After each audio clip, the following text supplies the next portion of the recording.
Selamat pagi Bapak, Ibu, dosen, dan teman-teman. Perkenalkan, nama saya Isabel Audrey Clarissa dengan NIM 073-0024-0068 dari Program Studi Teknik Pertambangan Universitas Trisakti. Pada kesempatan kali ini, saya akan mempresentasikan materi mengenai pemahaman tegangan in situ, redistribusi tegangan akibat penggalian, dan metode pengukuran tegangan in situ. Materi ini sangat penting dalam mekanika batuan, karena kondisi tegangan di dalam massa batuan menjadi salah satu faktor utama yang menentukan kestabilan bukaan tambang, baik pada tambang terbuka maupun tambang bawah tanah. Dengan memahami kondisi tegangan tersebut, perencanaan tambang dapat dilakukan dengan lebih aman, efisien, dan meminimalkan risiko kegagalan batuan. Sebelum membahas lebih jauh, kita perlu memahami bahwa massa batuan yang berada di bawah permukaan bumi sebenarnya tidak berada dalam kondisi bebas. Batuan tersebut telah menerima berbagai gaya yang bekerja secara terus-menerus selama jutaan tahun. Tegangan tersebut berasal dari berat lapisan batuan di atasnya, tekanan dari batuan di sekitarnya, serta gaya tektonik akibat pergerakan lempeng bumi. Seluruh gaya tersebut bentuk kondisi tegangan alami yang disebut tegangan in situ. Mengapa hal ini penting? Karena setiap kegiatan penambangan seperti pengoboran, peledakan, maupun pembuatan terowongan akan mengubah keseimbangan tegangan yang sudah ada. Jika perubahan tersebut tidak diperhitungkan dengan baik, maka dapat menyebabkan deformasi, retakan, hingga keruntuhan massa batuan yang tentunya membahayakan keselamatan pekerja dan menghambat operasi penambangan. Oleh karena itu, pemahaman mengenai tegangan in situ ini menjadi dasar dalam perancangan bukaan tambang, sistem penyanggaan, serta analisis kestabilan lereng maupun terowongan.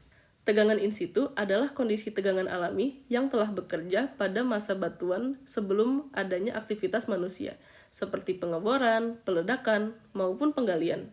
Secara umum, tegangan ini dibedakan menjadi dua jenis, yaitu tegangan natural dan tegangan terinduksi.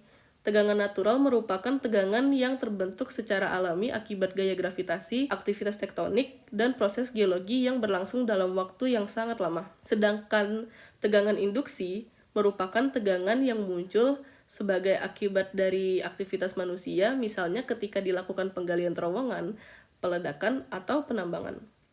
Dalam mekanika batuan, kondisi tegangan sering dijelaskan menggunakan konsep tegangan utama atau principal stresses. Konsep ini terdiri dari sigma 1 sebagai tegangan utama maksimum, sigma 2 sebagai tegangan utama antara, dan sigma 3 sebagai tegangan utama minimum. Ketiga tegangan utama tersebut membantu para insinyur memahami arah dan besarnya tegangan yang bekerja pada massa batuan, sehingga dapat digunakan sebagai dasar dalam merancang tambang yang aman dan stabil.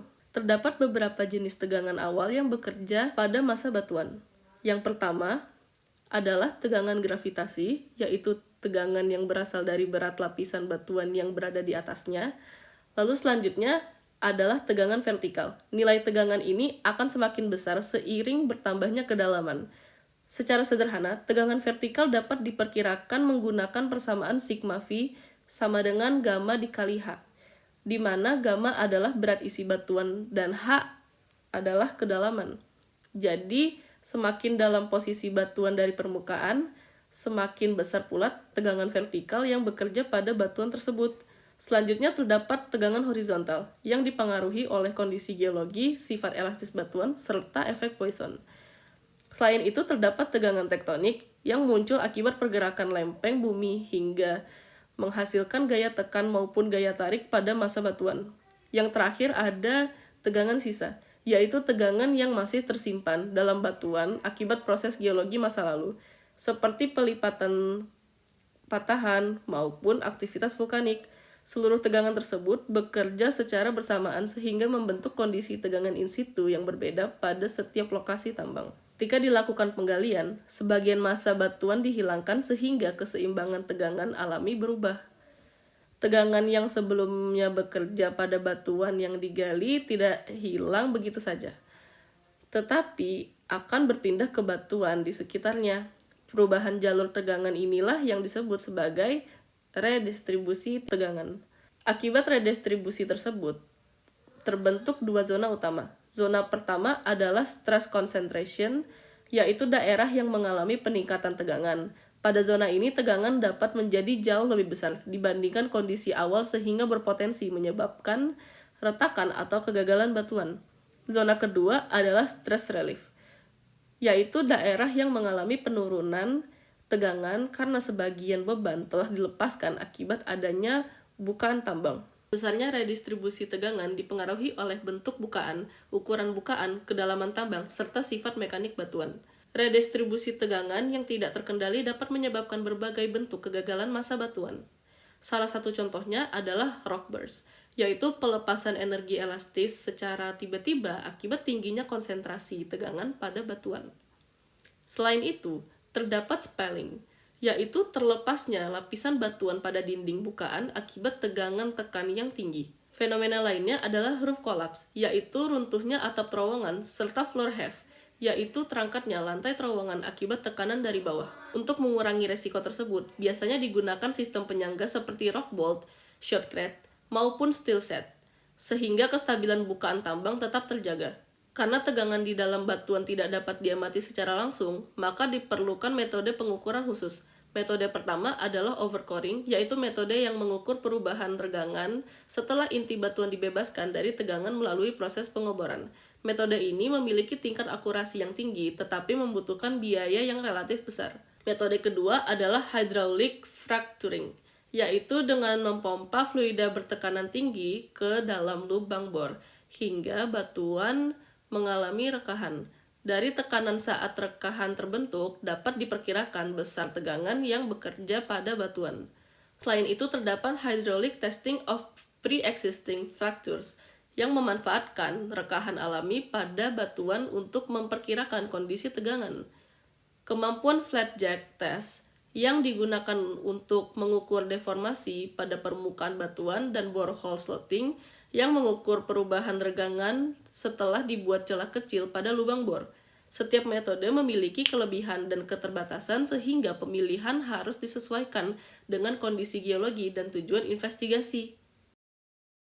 Dalam dunia pertambangan, pengukuran tegangan in situ memiliki peranan yang sangat penting. Data tegangan digunakan untuk menentukan arah penggalian yang paling aman, merancang dimensi bukaan tambang, memilih jenis sistem penyangga yang sesuai, serta memperkirakan potensi terjadinya rock burst maupun deformasi. Dengan memahami kondisi tegangan yang sebenarnya, perusahaan dapat meningkatkan keselamatan kerja, mengurangi risiko keruntuhan, serta menekan biaya perbaikan akibat kegagalan massa batuan. Sebagai kesimpulan, tegangan in situ merupakan kondisi tegangan yang alami yang telah bekerja pada massa batuan sebelumnya ada aktivitas penambangan. Ketika dilakukan penggalian, keseimbangan tegangan tersebut akan berubah dan menyebabkan redistribusi tegangan di sekitar bukaan tambang. Apabila perubahan tersebut tidak diperhitungkan dengan baik, maka dapat terjadi berbagai bentuk kegagalan batuan seperti rock burst, spalling, maupun keruntuhan terowongan. Oleh karena itu, pengukuran tegangan in situ menjadi langkah yang sangat penting dalam perencanaan dan desain tambang agar kegiatan penambangan dapat berlangsung secara aman, efisien, dan berkelanjutan.